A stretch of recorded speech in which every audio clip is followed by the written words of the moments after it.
Boyle's Law is about pressure and volume. And pressure and volume have an inverse relationship.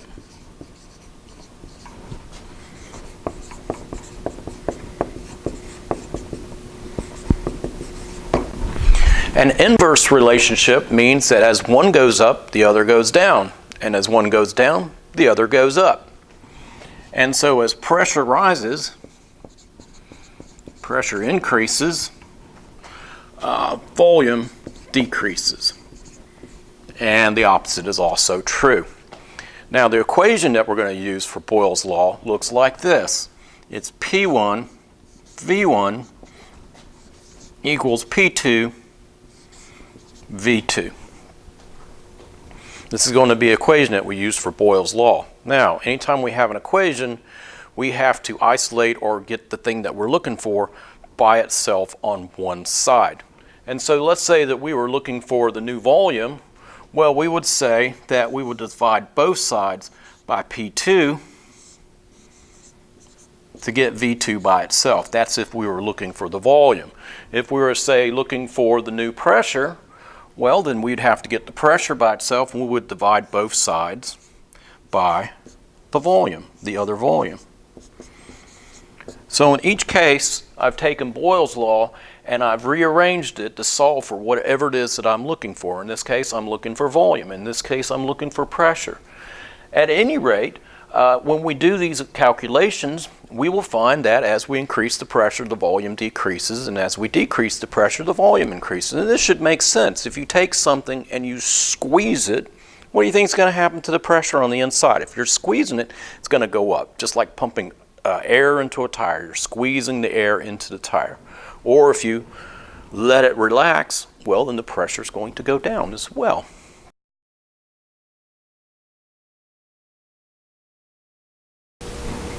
.63 liters of nitrogen gas has a pressure of 1441 millimeters mercury.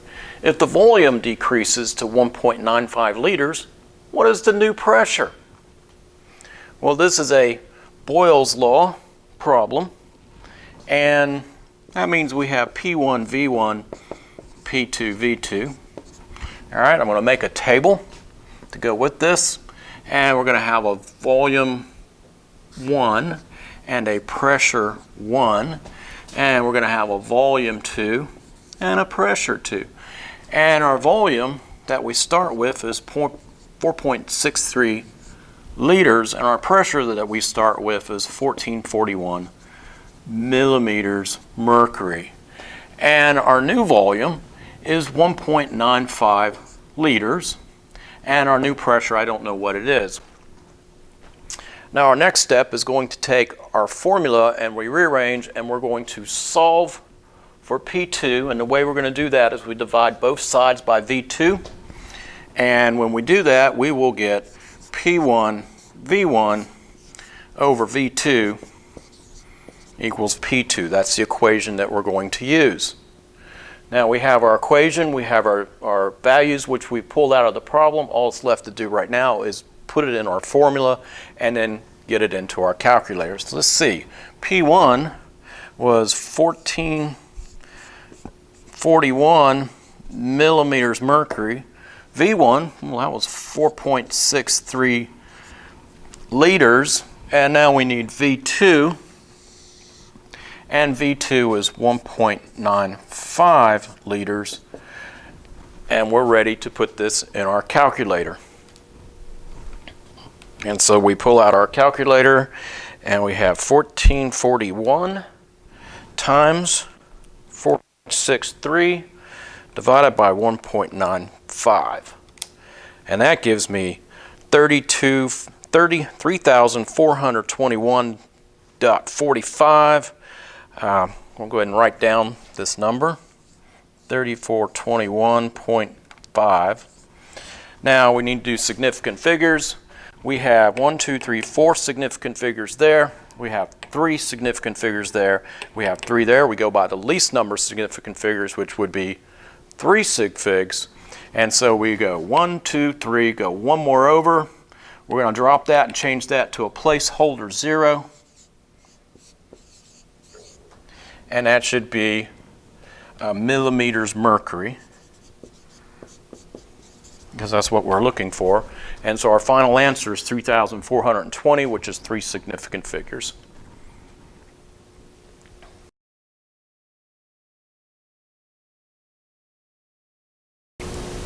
Oxygen gas with a volume of 1,232 milliliters and a pressure of 6.50 atmospheres has the pressure reduced to 3.15 atmospheres. What is the new volume? This is a Boyles Law problem, so it looks like this. P1V1 equals P2V2. And the first thing I'm going to do is I'm going to make a table.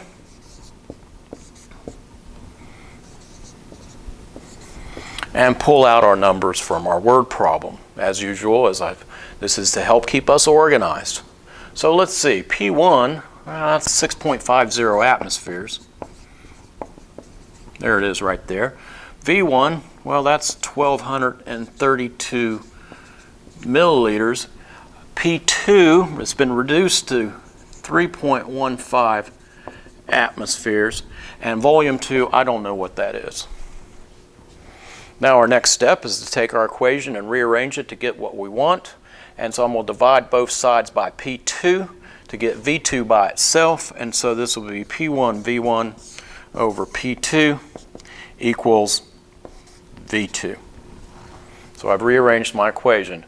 Now that I have the equation that I want and I have my table with my numbers pulled out of my word problem, I can go ahead and put my numbers into the equation and then into the calculator. So P1, that was 6.50 ATM, and V1 was 1,232 milliliters, and P2, that was 3.15 ATM.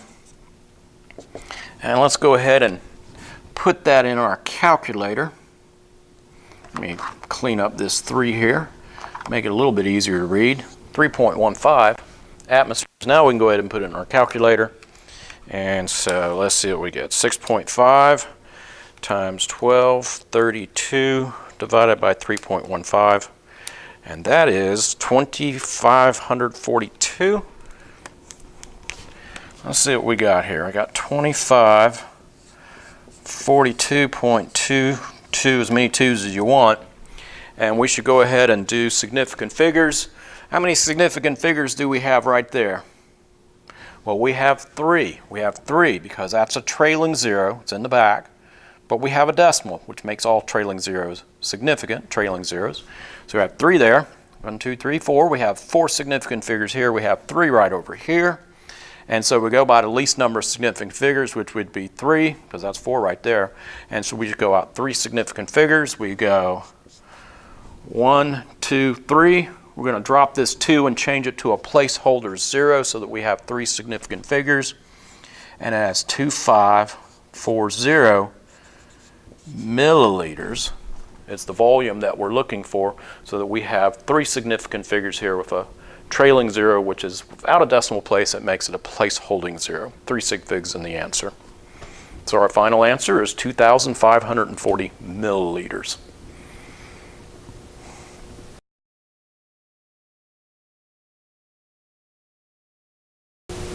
Charles' law is the relationship between volume and temperature. Volume and temperature. And the relationship between volume and temperature is volume has a direct relationship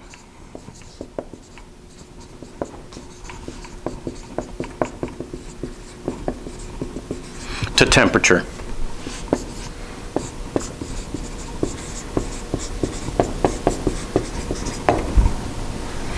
Volume has a direct relationship to temperature, which means as volume goes up, temperature has to go up.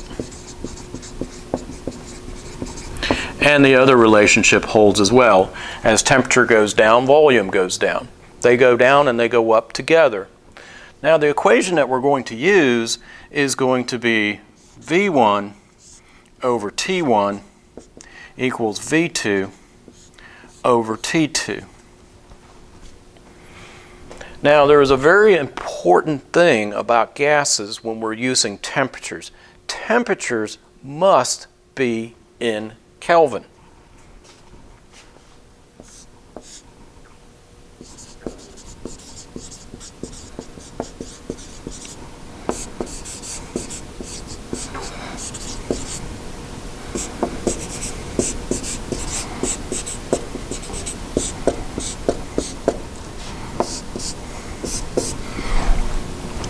Anytime when you're doing any sort of gas law calculation, not just Charles' law, but any calculation where there's temperature, the temperature must be in Kelvin.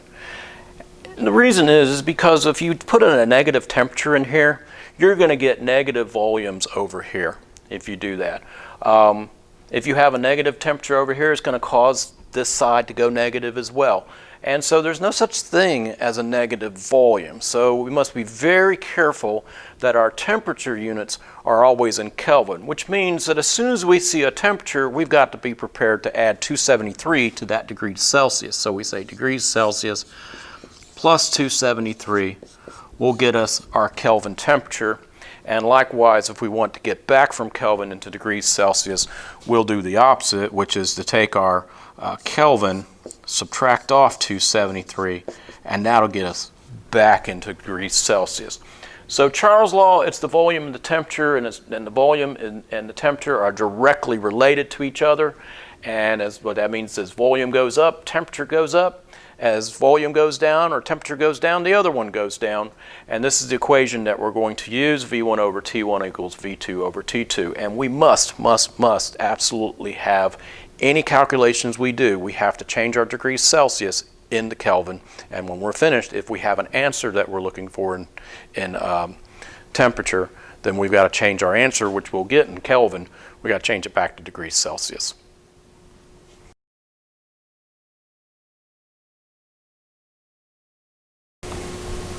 A gas at 25 degrees Celsius in a 4.00 liter container was heated to 250 degrees Celsius.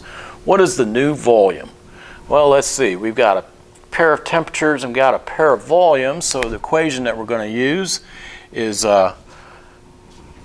Charles' law, which is V1 over T1 is V2 over T2.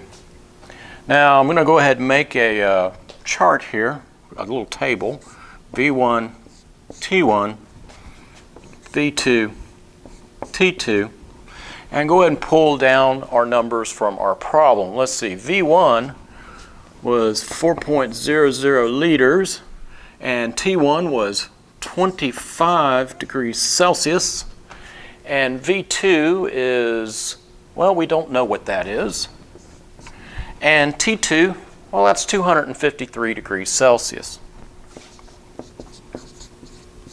Pulling them right out of the problem into a table. Now we need to rearrange our equation. We could rearrange our equation, or we could use cross multiplication. Usually when we do these sort of problems right here where we have a fraction and a fraction, cross multiplication works really well. So do you think we're ready to go ahead and put these numbers in? The answer is no, because what's wrong? We've got degrees Celsius here, and we have degrees Celsius over here. So what we're going to have to do is we're going to have to add 273 to both of them. That's 298 Kelvin. And we're going to have to add 273 to this one as well. And let's see, that's 6, and that's 12, and that's 526 Kelvin. 526 Kelvin. And so now we're ready to put our numbers into our equation, so let's go ahead and do that. So what do we got? We got V1, which is 4.00 liters.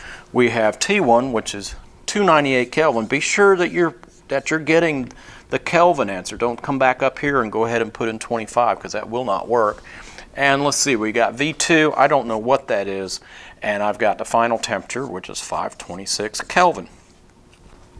Now, the way that we're going to cross multiply is we're going to take this number times that number and divide by that number. And so let's do that. So we got 4.00 times 526 divided by 298, and I get an answer of 7.06. So x equals 7.06 liters.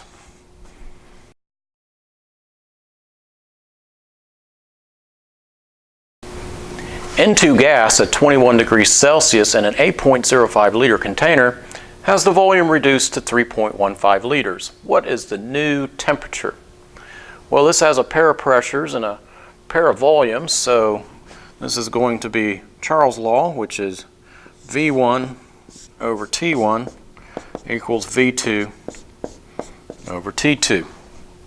And so the first thing I'm going to do after realizing what my equation is I'm going to go ahead and make a table, and that is V1, T1, V2, T2. What's our V1? Well, that's what we started with. That's 8.05 liters.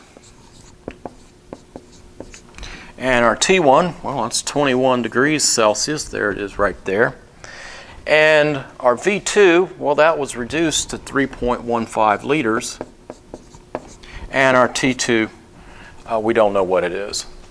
So I pulled out my values. We could either solve for T2 or we can set this up to cross multiply. Generally, most folks prefer to just do cross multiplication. And so let's go ahead and plug in our numbers. Can we plug in our numbers right now? No, I don't think so, because look what we have here. Every time we do one of these gas law problems, they're always going to start out with degrees Celsius if they have a temperature. And this one does, and it's 21 degrees Celsius. So we got to add 273 to this, and that is 294 Kelvin. Now, when we put our numbers into our equation, our new temperature we're going to find is going to be in Kelvin, which means we're going to have to take that number and subtract off 273 to get back to degrees Celsius. So let's go ahead and put our numbers in now. And so let's see, V1 is 8.05 liters, T1 is 294 Kelvin, and V2 is 3.15 liters. And I don't know what that new temperature is, but I can find it. And how are we going to do this? Well, we're going to do cross multiplication. We have this times that divided by that, and that'll give us our new temperature. So let's go ahead and put this in our calculator. So we've got 3.15 times 294 divided by 8.05, and this will give us our new temperature in Kelvin, which is 115. X equals 115 Kelvin. And I want my answer in degrees Celsius because, well, that's what I started out with, was in degrees Celsius. So we're going to subtract off 273 to get our answer in degrees Celsius. And that is minus 158. Minus 158.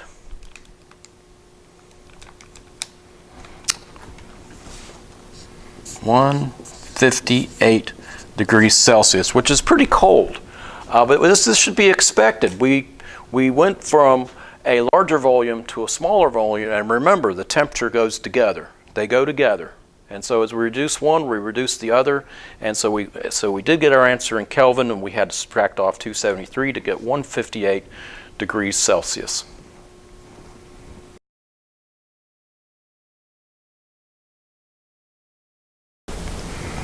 Gay-Lussac's law is the relationship between temperature and pressure. And temperature and pressure, we say that the pressure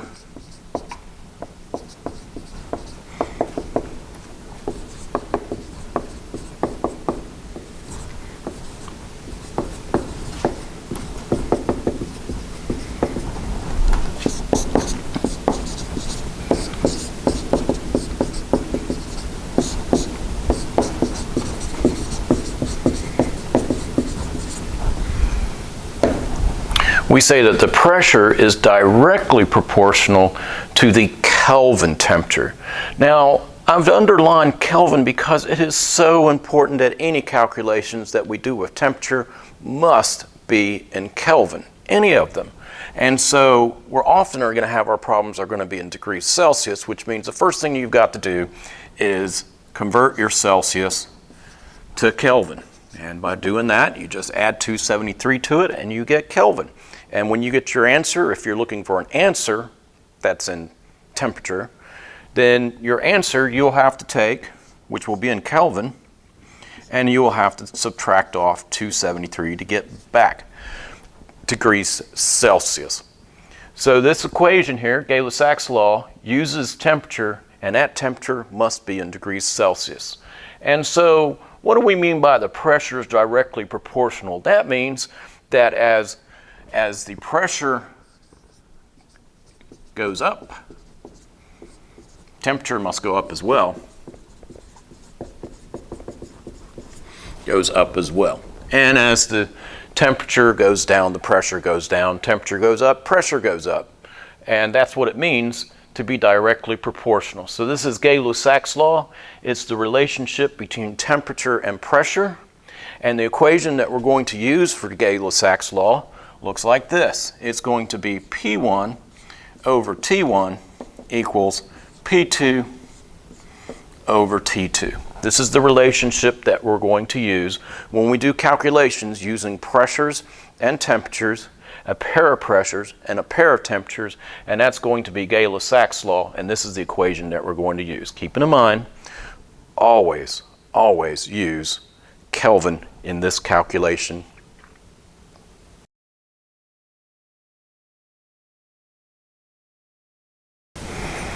We have a problem here. It says to calculate the final pressure in millimeters mercury for a gas with an initial pressure of 1,200 torr at 155 degrees Celsius and is cooled to 0 degrees Celsius. Now this is a pair of pressures and a pair of temperatures, and so this is going to be Gay-Lussac's law, and the equation that we're going to need to be able to use is P1 over T1 is going to be P2 over T2. Now it is good to make a table where we take the measurements out of the problem and we make a table.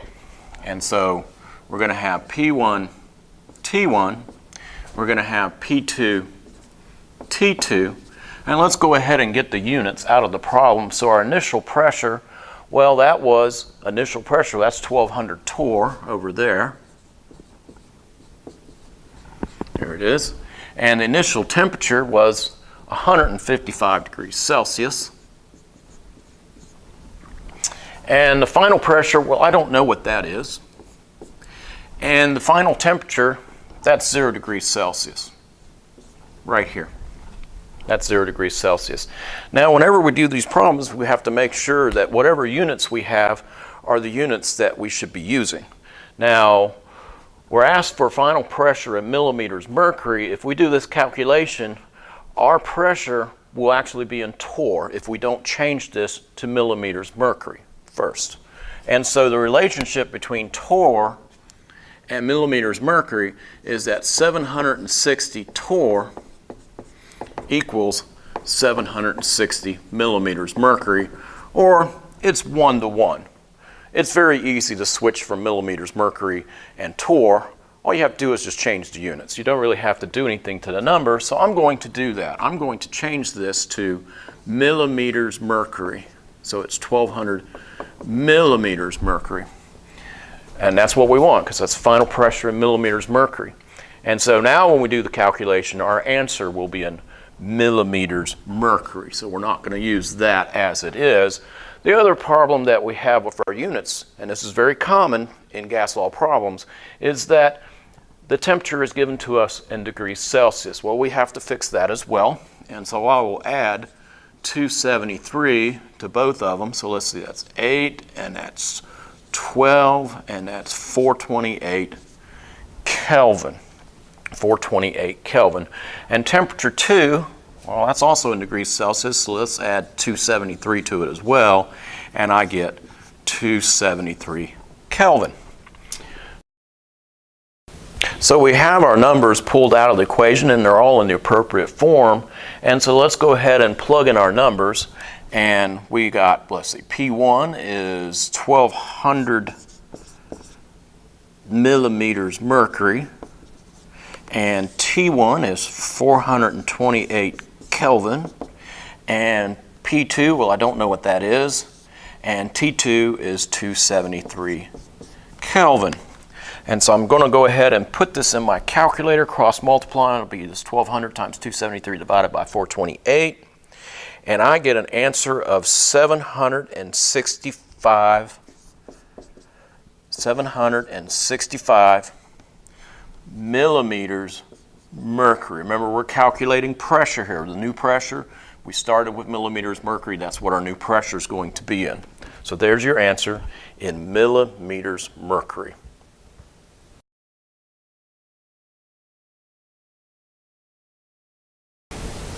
A sample of N2 with initial pressure of 780 millimeters mercury at minus 75 degrees Celsius is heated to 28 degrees Celsius. What is the new pressure in atmospheres, ATM? Well, this is pressure versus temperature, and that would be Gay-Lussac's law. And so the equation we're going to need is going to be P1 over T1 equals P2 over T2. And so I'm going to make a table first. P1, T1, P2, T2. And our initial pressure, that's P1, is 780 millimeters mercury. And our initial temperature is minus 75 degrees Celsius. That's pretty cold. And we don't know what the new pressure is, but we do know what the final temperature is, and that is 28 degrees Celsius. Now, like any problem that we do in gas law calculations, or any problems for that matter, we have to make sure that our units are in the units that we want before we put them into our gas law calculation. Now, my problem says up here, it says, what is the new pressure in ATM, in atmospheres? But our data that's given to us is in millimeters mercury. So I need to convert this 700 millimeters mercury to atmospheres before I go ahead and plug into my formula.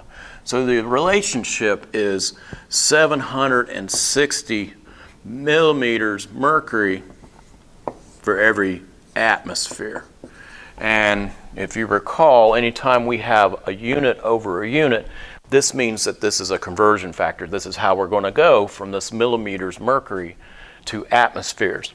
And so let's go ahead and convert this pressure in millimeters mercury into atmospheres. And so our measured number, we always start with our measured number, is 780 millimeters mercury. And our conversion factor is 760 millimeters mercury for every ATM. And anytime we're using conversion factors, we got to make sure that the units match up so that they cancel. Now, if I use this like it is, the units will not match up. I'll have ATM down here. So what we need to do is flip it over and use it with ATM on the top and 760 millimeters mercury on the bottom. And that will give me, if I put in the calculator, it looks like it should be a little over an atmosphere. And so 780 divided by 760 gives me 1.026 atmospheres. Now you may be wondering why I have not put this into three significant figures, because that's three significant figures. That's got a trailing zero with a decimal. This is an intermediate answer. Anytime you have an intermediate answer, in other words, you have one calculation that you're going to use in another calculation, you should always carry out at least an extra digit or two. So I've carried it out an extra digit because I'm going to use it in my calculation up here, and I don't want to have rounding errors. So I've changed that pressure to atmospheres, and now it is going to be, when I put this in my equation, my answer is going to be in atmospheres. Whatever units you start out with is the units that you're going to end up with. And so we also have to fix the temperatures, no surprise there. Anytime we have a problem, it's almost always going to be in degrees Celsius. So we have to add 273 to both of these and get our new temperature. And so that's 273 minus 75, and that's 198 Kelvin. And same thing over here. This is 28 plus 273, and we get 301 Kelvin. So we're looking for our new pressure, which would be P2. Let's go ahead and put in our numbers. So P1 in atmospheres is 1.026 atm. T1, well, that's 198 Kelvin. And P2, well, I don't know what P2 is. And the final pressure in Kelvin is 301 Kelvin. And let's solve for X using cross multiplication. We're going to take this number times that number and divide by that number. And so I got 1.026 times 301 divided by 198. And I get a new pressure of 1.56 atmospheres, 1.56 atmospheres.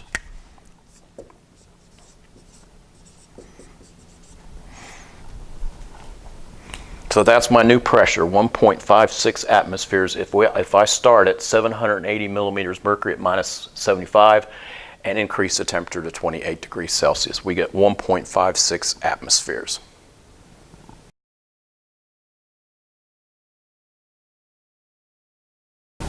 A sample of xenon gas at 25 degrees Celsius and 750 millimeters mercury is cooled to give a pressure of 620 millimeters mercury. What is the final temperature in degrees Celsius? This is a problem that has a pair of pressures and a pair of temperatures. This is a Gay-Lussacs law, and we use this equation right here, which is P1 over T1 equals P2 over T2. We'll make a table, P1, T1, and P2, T2. And we're told that the initial pressure is 750 millimeters mercury. The initial temperature is 25 degrees Celsius. The final pressure is 620 millimeters mercury, and I don't know what the final temperature is. So I've taken my problem and I pulled out my numbers and I put them into a table. Now we have to make sure that these units are the units that we really need to put in our equation. And I'm happy with the millimeters mercury going to the millimeters mercury. It doesn't matter what those units are as long as they're the same. But we do have a problem here, and that's 25 degrees Celsius. Since we have degrees Celsius, we're going to have to add 273 to it, and that is 298 Kelvin. When we finish this calculation, when we get our new temperature, it will also be in Kelvin, and we will have to take it to degrees Celsius. Now I have my numbers ready to go in my table, so let's go ahead and put them in our formula.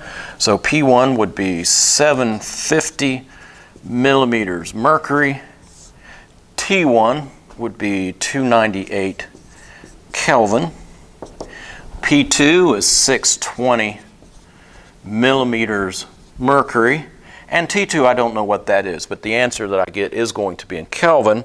So I go ahead and put that in my calculator, 620 times 298 divided by 750, and I get 246 Kelvin.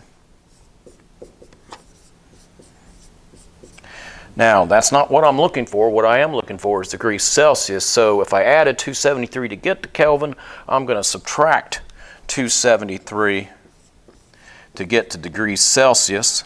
So minus 273, and I get minus 27 degrees Celsius.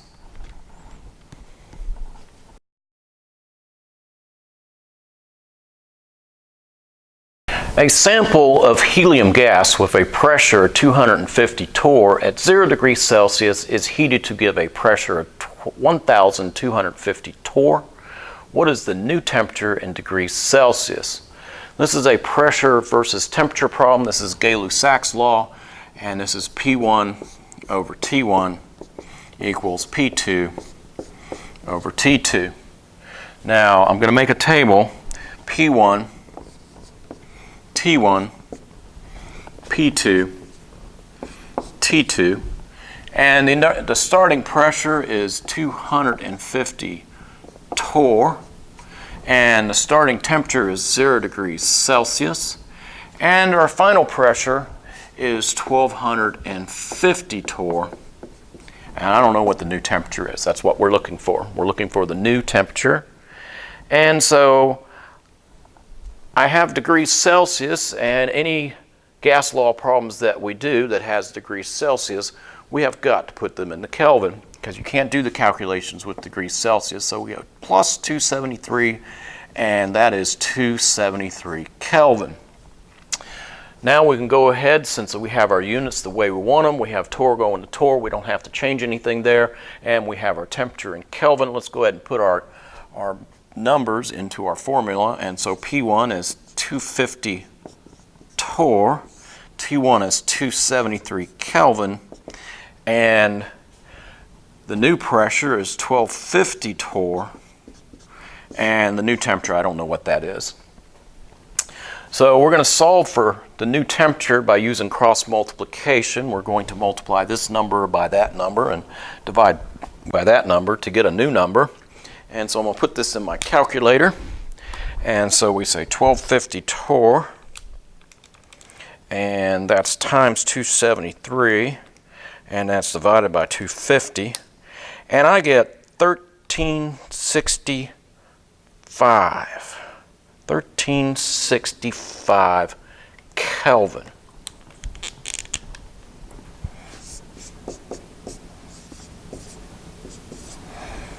All right, now that's a fairly warm temperature, but that's to be expected. We're going from a relatively low temperature to a relatively high temperature.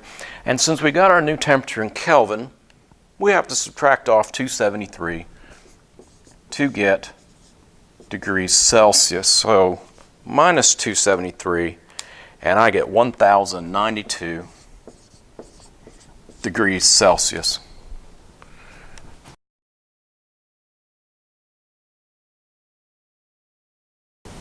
The combined gas law combines all of the gas laws that we've seen so far, such as the relationship between pressure and volume, pressure and temperature, and so forth. And it looks like this. It is P1 V1 over T1 equals P2 V2 over T2.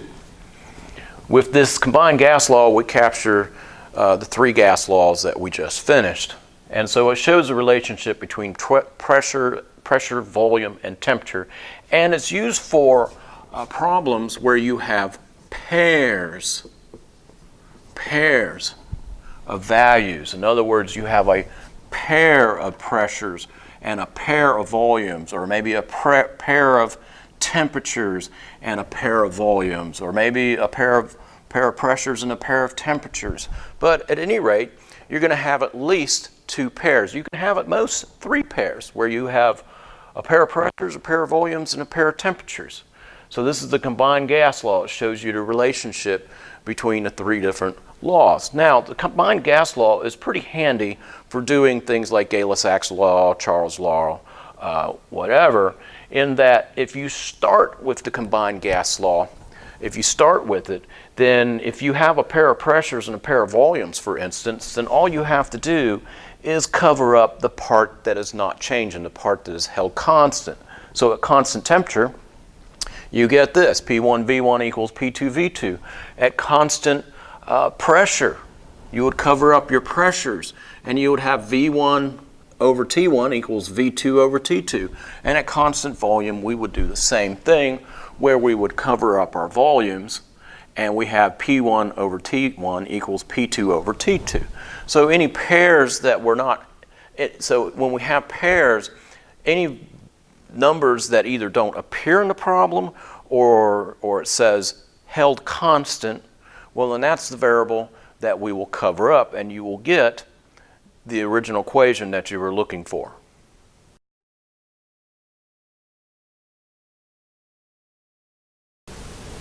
A sample of argon gas has a pressure of 1.20 atmospheres in a tank with a volume of 730 milliliters and 112 degrees Celsius.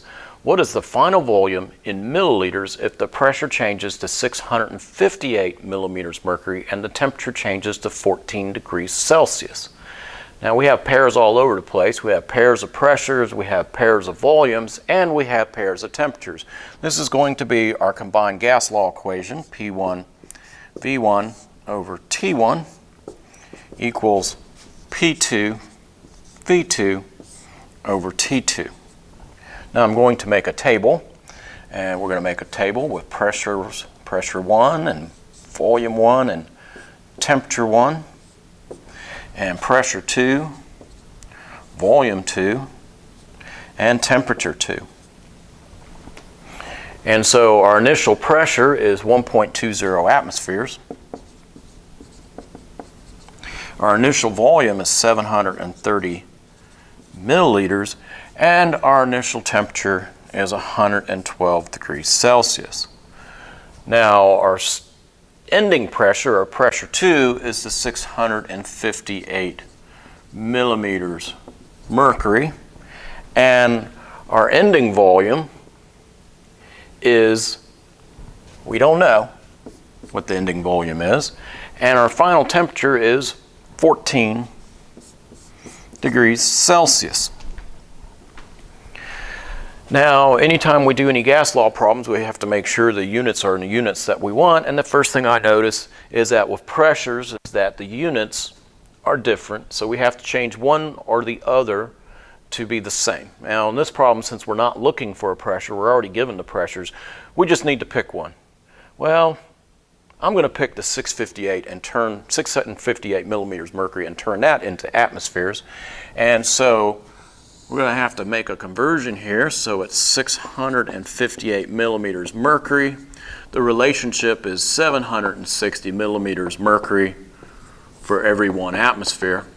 And so I'm going to use this as a conversion factor, and I need to have the millimeters mercury on the bottom so that they end up canceling. And so we're going to say 1 atmosphere is 760 millimeters mercury. And that's going to equal, when I put it in my calculator, we got 658 divided by 760, and that's 0.8658.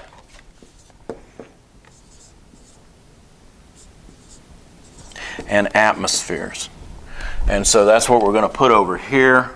I'm going to put this in atmospheres, so this is 0.8658 ATMs, so I'm not going to use that. I'm going to use the pressure in atmospheres. Milliliters is fine. We'll get our answer in milliliters because that's what we want the final answer to be in. The degrees Celsius, well, anytime we have degrees Celsius, we better put it in Kelvin. So I'm going to add 273 to both of these, and that would be 485 Kelvin for the first temperature, and we'll add 273 to the second temperature, the final temperature, and that is 287 Kelvin. So we have all the numbers in the correct form that we need for this problem to work. Now, when I went ahead and erased the original problem up there to make room, and so we are going to have this equation right here, which is P1 V1 over T1 equals P2 V2 over T2. Now, well, a lot of times when we're doing combined gas laws, and a fair number of gas problems, we're going to have to solve for whatever we have. Sometimes we can do cross multiplication, but usually if we have a bunch of variables like this, we just go ahead and solve for what we're looking for. So what are we looking for? We are looking for V2. That's what I want to get on one side of the equation by itself. So what we're going to have to do is get the P2 and T2 over on the other side. Now, how can we do that? Well, algebraically, if you want to get rid of something on one side, you divide or multiply by that number. So if I divide by P2 on both sides, that will cancel these P2s. And so that gives me P1 V1 over T1 P2 equals V2 over T2. Now remember, we're still looking for, to get V2, by itself on one side. So we can get rid of the T2 by multiplying on both sides.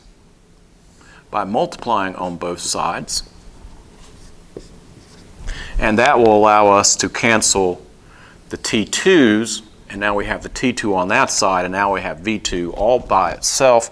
And so that's P1 V1 T2 divided by T1 P2 equals V2. So now we have solved for V2. I highly recommend that you don't put any numbers up here and then attempt to solve it, because numbers will get jumbled up all over the place. And so now we're ready to go ahead and put our numbers into our equation. And I'm going to, for the interest of space, I'm going to write out the numbers up here. So I'm taking this equation with these numbers in the table and I'm going to put it up here. So we're heading, so this was solving to get that, and now we have the equation. And so what do we have here? We've got P1, well, that's 1.20 ATM. We have V1, well, that's 730 milliliters. And we have T2, remember, we got to keep straight, you know, there's more than one temperature down here. And so T2 is 287 Kelvin. All right, and then it's all going to be divided by T1, which was the 485 Kelvin. And then that's times the final pressure, which was 0.8658 atmospheres. And now we can put that in our calculator after all this trouble of rearranging and putting them in. And so now we got 1.20 times 730 times 287 divided by parentheses 485 times 0.8658 close parentheses equals, and I get 598.7 or 599 milliliters. 599 milliliters. That's our new volume.